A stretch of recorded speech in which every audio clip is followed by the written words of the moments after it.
The Federal Trade Commission announces final rule banning fake reviews and testimonials.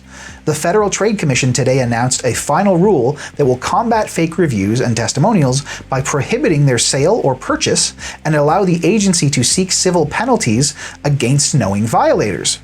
Fake reviews not only waste people's time and money, but also pollute the marketplace and divert businesses away from honest competitors, said FTC Chair Lena M. Khan. By strengthening the FTC's toolkit to fight deceptive advertising, the final rule will protect Americans from getting cheated, put businesses that unlawfully game the system on notice, and promote markets that are fair, honest, and competitive.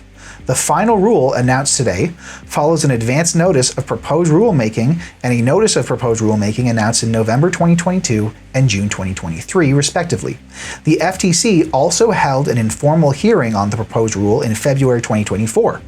In response to public comments, the Commission made numerous clarifications and adjustments to its previous proposal. The Federal Trade Commission works to promote competition and protect and educate consumers. So the final rule prohibits misuse of fake social media indicators, review suppression, company-controlled review websites, insider reviews and consumer testimonials, buying positive or negative reviews, and fake or false consumer reviews, consumer testimonials, and celebrity testimonials. And this article comes straight from the FTC. This is a great one. I love this. Why are companies resorting to buying fake reviews? Because it was cheaper, faster, and easier to gain a competitive edge in the marketplace. It was a door left open, and reviews play a huge part of the buying decision-making process during the buying journey. And if you have way more positive reviews than the next person, it just makes your brand seem more credible. And if I could fast track that, especially if I'm like a startup, I can see why brands were doing that. Because it's like, imagine that you're trying to build consumer trust. Yeah. By directly lying. Yep. To your shoppers. Absolutely. I that doesn't surprise me in the slightest. It's mind-blowing. This has been a great decision from the FTC. I'm surprised by it. It's not getting nearly enough press coverage. This is fantastic. This article, the ruling came down August 14th, and then even in my world of following these things, I didn't see it until about a week later. So yeah, great news. So yeah, why do companies do it? Because there's money to be made. Sure. That's it. That's it. It was faster. It was cheaper. It was easier. And then there was no wonder you'd be surprised when the product that you did order online or purchase didn't live up to the There's standard. crazy tactics too. Like you'll see Amazon listings that used to be for another product, and they've like bought the listing and changed what the product is, Yep. but all the reviews stick around. Yep. So you'll be buying a toaster and you'll see like reviews that are clearly for a shower curtain. It's crazy. But you've got 2,000 5-star reviews. Yeah, and that makes the product look excellent. I get ads right now in my social feeds like, if you're running an Amazon account older than 2015 and you're no longer using it, we'll buy it for $20,000 just because of the age of the account to game the algorithm. And again, that doesn't help to promote competition and protect and educate consumers. That's a loophole in the system, and not even a loophole. Like that shouldn't be allowed. That's not like a get around. So it's great that the government's cracking down. Yep. Do companies need fake reviews to be competitive? No, hell no. Absolutely not. You need nothing fake. Do not, like, why would, yeah. So it's a good question. Like, oh, well, how do I compete against the people that are cheating? It's like, don't sink yourself to the lowest common denominator. If your competitors are cheating, like, do better. Don't cheat. Yeah. That's not a good idea. What's our motto? Be right. Yeah. So, if you're going to do it the right way, how do companies generate reviews legitimately? So one, you need to have a place to capture reviews. So either like Google My Business, Yelp, TripAdvisor, whatever industry you work in, you need a place that actually houses the review.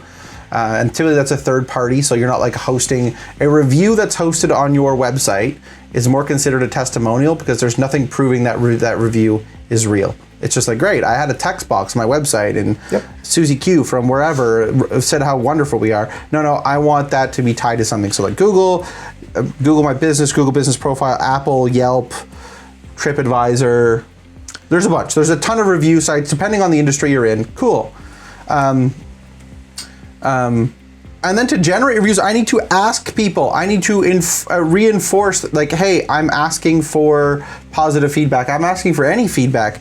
There's tons of ways. You can put a QR code on your receipts. You can include a postcard in your product packaging. You can have an RFID chip at your counter with a tap to leave a review link. You can have your sales staff or your front of house team, after a positive experience, again, not enforce, but empower people to say, hey, this would really impact a small business like ours. Can you leave a review? Can you share that information online? We'd love to hear that. I need to hammer that over and over and over and over and over again. So how do I iterate anything in business? It's work. Yeah. I need to create the value. I need to go and ask for that. And this does not just happen. Sure, there are brands and there are industries that this is way more easier to get a review in. So if you're a restaurant, you're typically not having to do too much.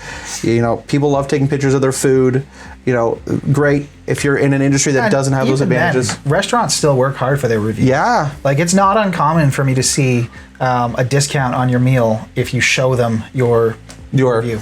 Now that is a little bit of falls into this, like buying positive or fake reviews. So there's a one where I'd have to look into this earlier going, great, can I buy positive reviews? That has to do with, are they buying fake reviews or am I buying... So I've got the site incentivizing. Open.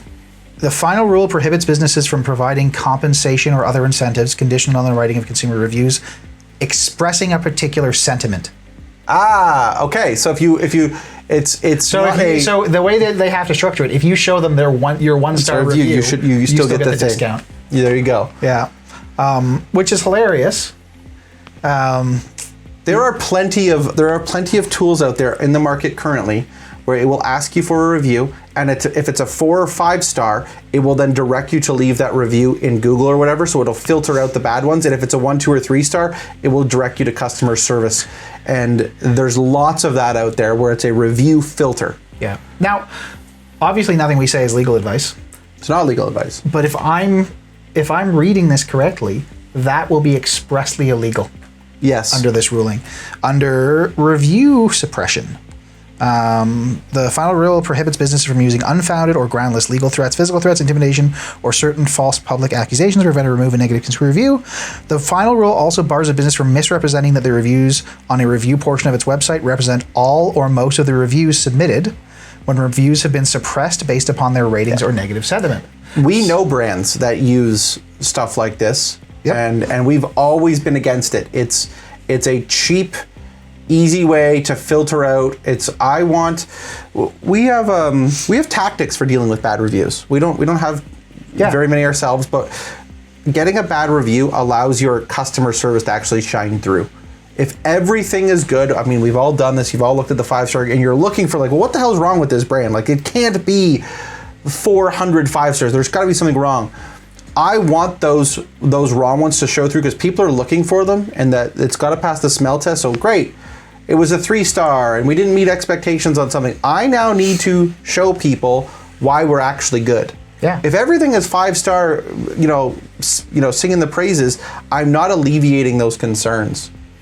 I'm not doing as good a job as I can. Now, of course, no brand is perfect, us included. Like we're human beings, but at the same time, we welcome that feedback. We want that feedback. That feedback helps shape the way we do things, especially if it's well-founded. Now, this doesn't factor in all of the things around reviews around, like, if there was racism or if there was something that was breaking terms of service. This is on the side of, is the review real or not? Yeah. So there's still onus on the person leaving the review to meet terms of service of the platform. Yep. Well, to that point, I think some of this is going to be difficult to enforce and gauge. So, like, one of the examples is company-controlled review route websites. So the final rule prohibits a business from misrepresenting that a website or entity it controls provides independent reviews or opinions about a category of products or services that include its own products or services. It's very common for people to install review plugins on their Shopify stores. Most of those review plugins let you filter, manually approve comments, hide the comments, like hide the reviews that you don't agree with. And again, we never condone this. We try to talk people into handling things appropriately. but it's astonishing how many businesses we see suppressing their negative reviews because they control the website. The platform, they control the ecosystem. And they only want the positive press. And the house of cards is crashing. it's tough though because they need that tool in order to deal with reviews that are contain slurs, are not at all about the products. Like there's all kinds of legitimate reasons to remove a review. They're going to have to go after the app. They're going to have to go after the app, and they're going to say, well, just because it wasn't you can't filter them out by their star rating or their ranking. You'll have to say like, oh no, this one. It's a fully manual process though most of the time. Yeah. You're taking a comment and you're saying, oh, hide this one. I think they're going to have to come after the merchants. They're going to have to, because it'll be the merchant who's making the decision on. I am selectively hiding this comment, and that merchant's going to have to show, well, yeah, I hid the comment because of all of these legitimate reasons, and not because it was a 3-star or a 2-star or a 1-star. And now all a public has to do is say, I left a bad comment on that. I'm so disgruntled. And this is where you don't want to make a person that's already mad even madder going. Yeah. They've taken their time. It's a seething review. They're keyboard warring it up. It's terrible, but let's just assume it's accurate. And now it doesn't appear on your website. And now they're one click away from reporting that to the FCC saying they're doing this. And then now, and again, this is US based, but it's just one thing. Or it's just like, aha, now I'm really going to stick it to you. Like I had a terrible time with your brand. I left a review, tried to do the thing, and then now I'm really going to get you. Oh man, I would not want that email or that letter from the FCC saying whatever it's going to say, but now you're going to be subject to that. And again, in the article, you can go and find in the article the penalties and the things that you do. But it's like, again, what would have been better for your business to do? I don't want to be on the FTC's radar. I don't want to be anywhere near that. Yeah. Period. Like, how much time is that going to take? You're probably going to have to call someone and help you navigate that. Just be right. Just be right.